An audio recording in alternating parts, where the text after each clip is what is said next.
Welcome to the land. It's about 4:45. I just got up here. It's going to be dark any moment. But I want to get these boards unloaded out of the truck, maybe get a fire started, and take a look at the cabin.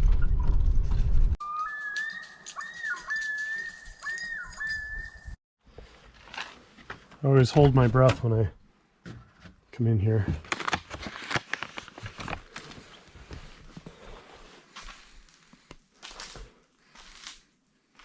Everything seems okay.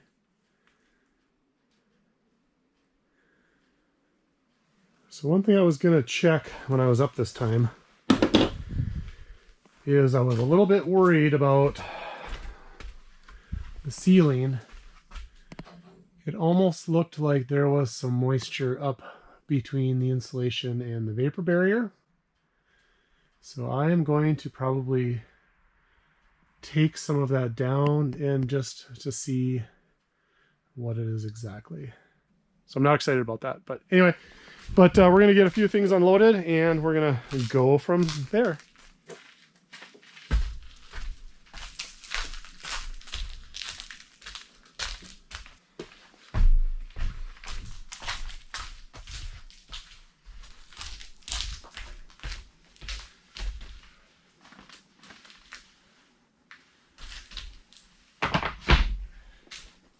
All right, so these boards are going to go on the ceiling, and you can't really tell it, but they do have 2 coats of polyurethane.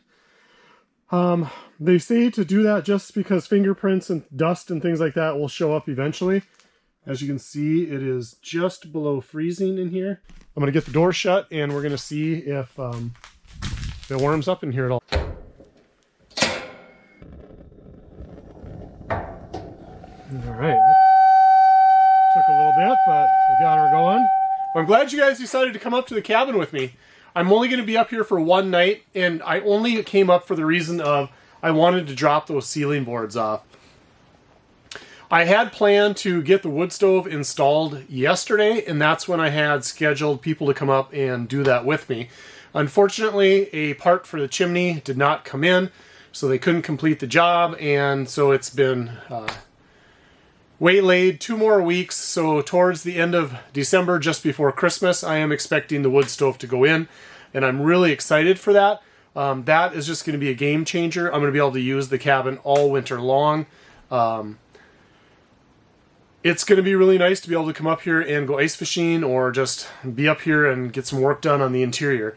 So kind of my goals for the next 6 months, or kind of my goals over the winter for the cabin, are to work inside and get the ceiling all done with tongue and groove knotty pine. And then I want to do the walls too, but I'm not sure what I should put on them. I thought about doing sheetrock, and I've pretty much eliminated that because I'm not good at sheetrock. I mean, I can hang it, but as far as mudding and taping, it's going to be a disaster. So the other thing I'm concerned about, and maybe some of you can comment on this just because I don't have this experience, but if I did do sheetrock, would the mud crack with the thawing and the freezing and the thawing and the freezing? Would that crack and then and look horrible? I think what I probably will end up doing is some sort of shiplap on the walls. I may do a little bit of sheetrock, but probably not the whole thing. One thing I thought about doing on this back wall was using those cedar fence pickets like I used on the exterior of the outhouse. If you cut the dog ear portion off and just square them off, you have 4-foot lengths, and on that back wall, it might be kind of an interesting contrast wall. So that's an idea that I had, but I'm not really sure about that yet. I have thought about doing sheetrock behind the kitchen counter area, just because if I'm going to be cooking there or washing dishes or whatever, having food splash, having like a oil-based paint on sheetrock would be easy to clean. I haven't ruled out paneling for in here, but I'm worried that it's going to make it look cheap. I don't know. I haven't ruled that out. So can you guys give me some ideas? Can you comment down below and give me some ideas about what you think might look okay on the walls and wouldn't be too hard to do. Because I'm really struggling with what to do there, and it's really kind of hanging up the project. I think I'm going to try to get a fire lit just to get a little light going around here. I need to find some dried sticks though.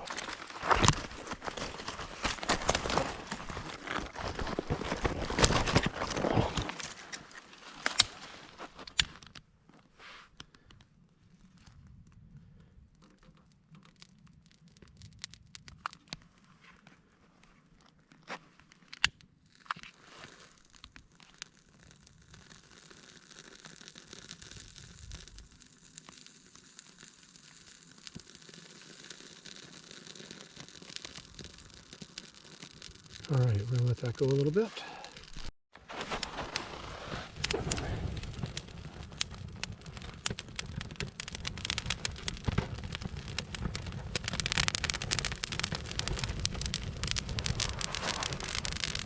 All right, should we start? I don't know how well you guys are gonna see this in the dark, but there, that's a little better. But time to go feed the deer. Now,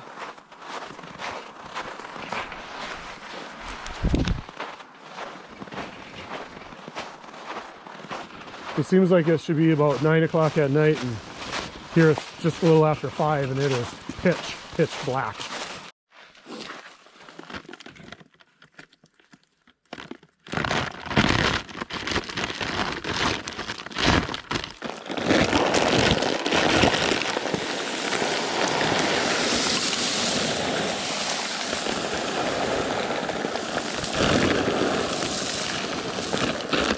Now, one of the questions I get asked quite frequently is people that are concerned about me feeding corn to the deer. The two biggest things that come up are, is it legal to feed the deer? And the second one is, how do I feel about feeding the deer in the new world of chronic wasting disease? Well, it's my understanding that chronic wasting disease is spread via nose-to-nose contact between deer. I do not have herds of deer that come to my feeder. I have basically a couple of deer that live here year-round. Usually it's a doe and her yearling for the year. I very, very seldom get more than 1 or 2 deer at a time.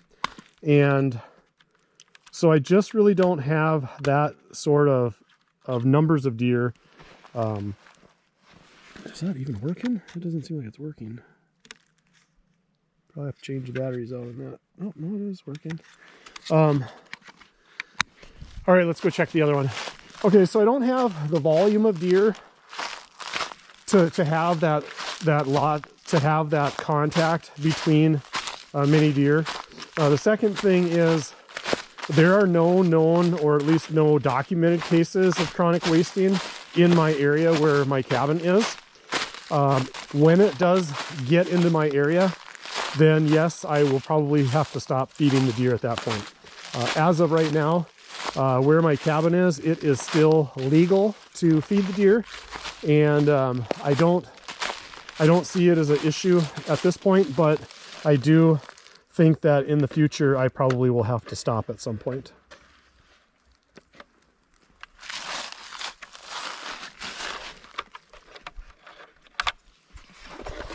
Well, it took a little bit to get the fire going, but I think she's going okay now. It always takes longer when the wood is cold. Could probably put some more wood up tomorrow.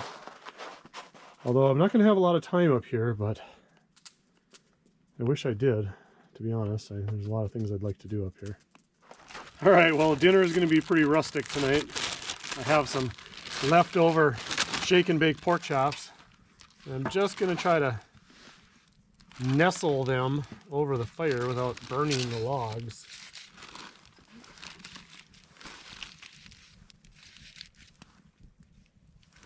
I don't know how that's going to work, but we're going to give it a shot. There's not very much heat coming off this wood. Must be some popple in there. But we'll leave it on there for a while and we'll see what happens. Yep, we're not getting fancy tonight.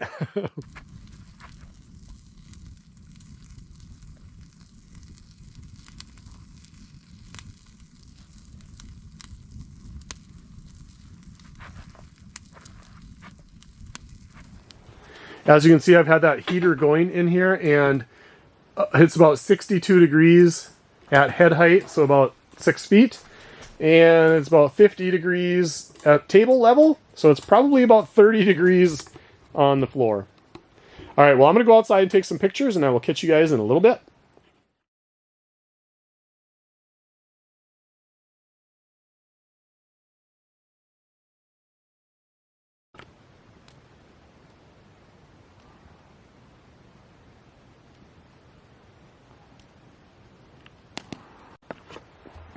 So a buddy of mine at work made me this sign, and he used like some electric process to burn these lightning bolts into the wood.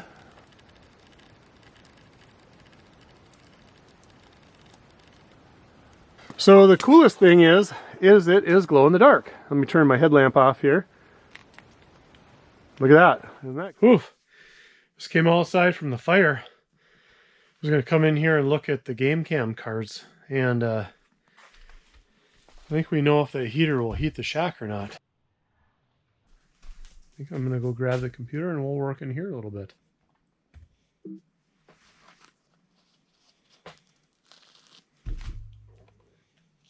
So I'm looking at the deer lick camera,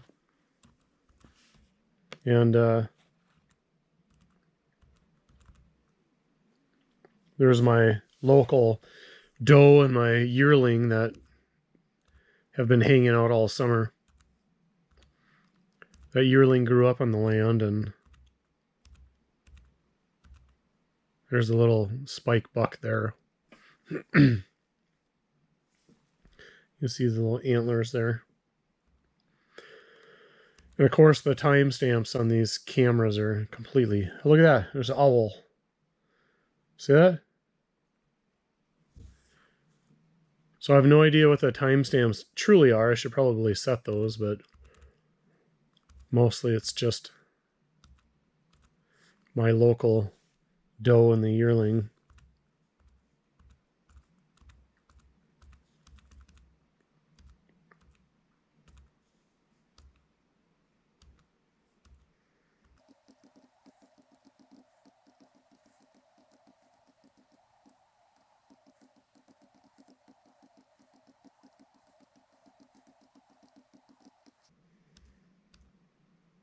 There's a buck. Small one, but a buck. You know, you talk about chronic wasting in the nose-to-nose contact, whether it is derived from a feeder, but, you know, deer have a lot of face-to-face contact I've seen in my game cams. So I find that an interesting phenomenon, that really the feeder isn't necessarily the culprit. It may be just deer behavior in general, so... All right, guys, well, it's getting late. It's about probably after 9 o'clock, which isn't that late, but so my toes and my feet are freezing, and up here is pretty warm, which is typical of a cabin with a wood stove or a heater. So just since I've been in here and turned the stove off, it's decreased by about 8 degrees in a matter of probably 20 minutes, 15 minutes. But down here, it stayed pretty much equal. Just goes to show me that the heat is dropping from above, and it will take longer to equalize in the middle than it will at the top or the bottom. So, but yeah, we have that inch of insulation in the floor, but it's definitely colder on the floor than it is up here. And granted, if I had the stove going the whole time, or the heater going the whole time, where it was heating up the floor too, so the floor could just be retaining cold air from that just hasn't gotten heated up because the heat hasn't dropped yet. But yeah, so anyway, I am going to sleep in the van tonight just because I don't want to haul all my stuff in here for one night. It's going to be cozy in there. I'm going to have a little buddy heater on there to warm things up initially, and it's going to be fine. I have plenty of blankets and plenty of winter sleeping bags. I've slept down in the van down to about 5 degrees, so at 20, it's going to be super warm in there. I'm not worried about it in the least. So, all right, well, I'm going to pick my stuff up here, and I'm going to head to bed, and I will catch you guys in the morning. So, good night. Just going to take a quick walk down to one of the lakes here and see what the ice looks like. See if anybody's fishing or anything. Looks like there's been some traffic in here.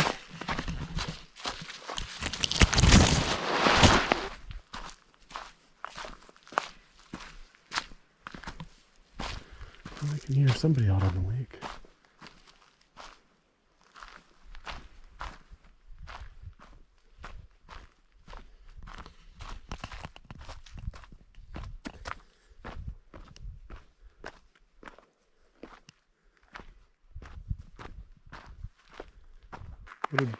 What a beautiful day to be out. Now I wish I didn't have to go home early. It's so warm. It's probably about 30 degrees today.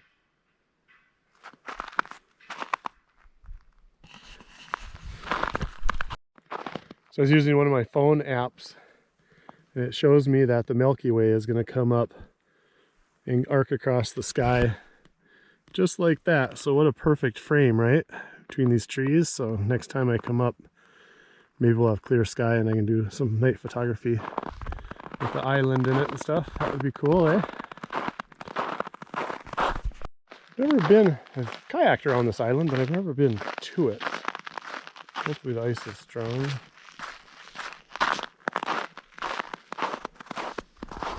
There used to be a camp site on here, but I've never been up here.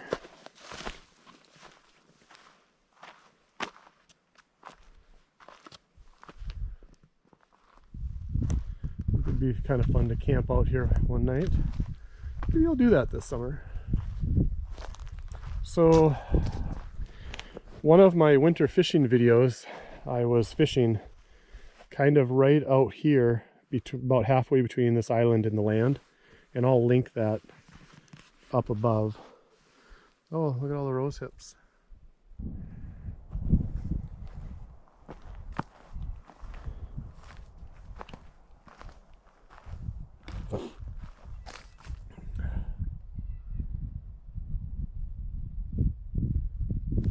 So I caught a muskie. Hunter and I were fishing.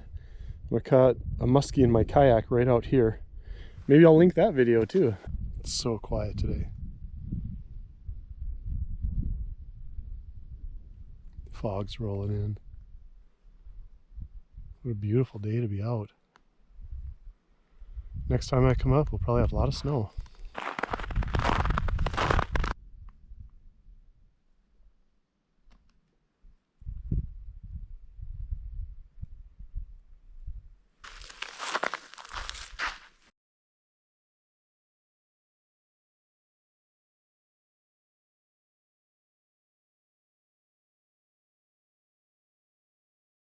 Guys, I'm just on my way back to the shoreline and I happen to see this. Wolf tracks. And you can see they're coming from that beaver lodge. You know, beavers don't have a lot of predators, maybe some eagles and stuff when they're young, but wolves. Wolves are one of the main predators for beaver in the wild. But definitely wolf tracks. Wonder if I have something for reference.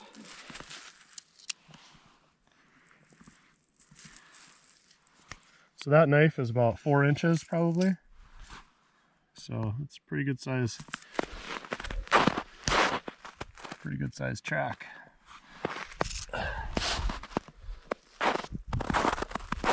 I bet it goes right to that beaver lodge to sniff around it.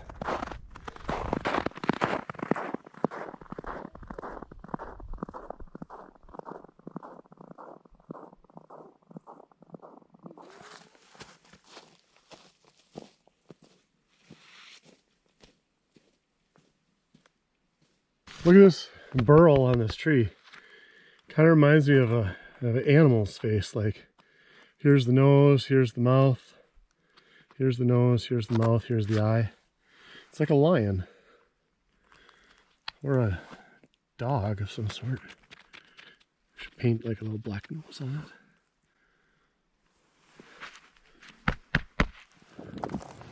I just had to stop on the way home. You know, they must have had some ice or some rain or something, or frost or whatnot. So I had to take a couple pictures, but this is what I'm talking about.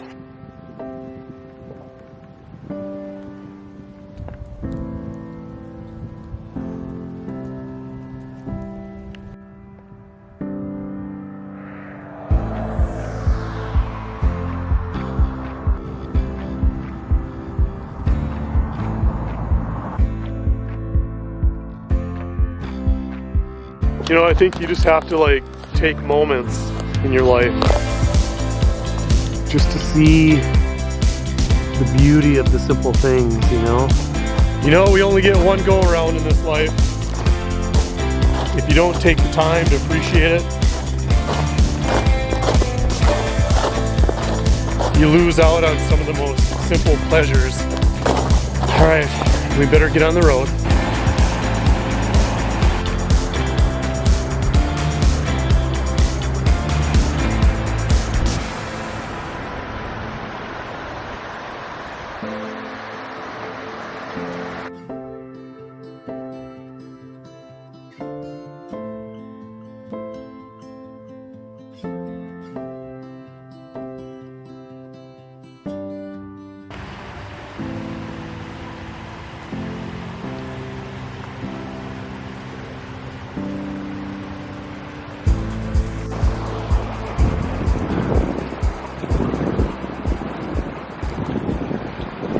Thanks for coming with me up to the off-grid cabin.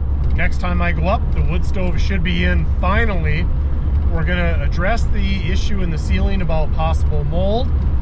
And if time allows, we might even do a little fishing, or we might even do a little bit of putting the tongue and groove on the ceiling. So I appreciate all of you. Thanks for watching the video, and we will see you soon.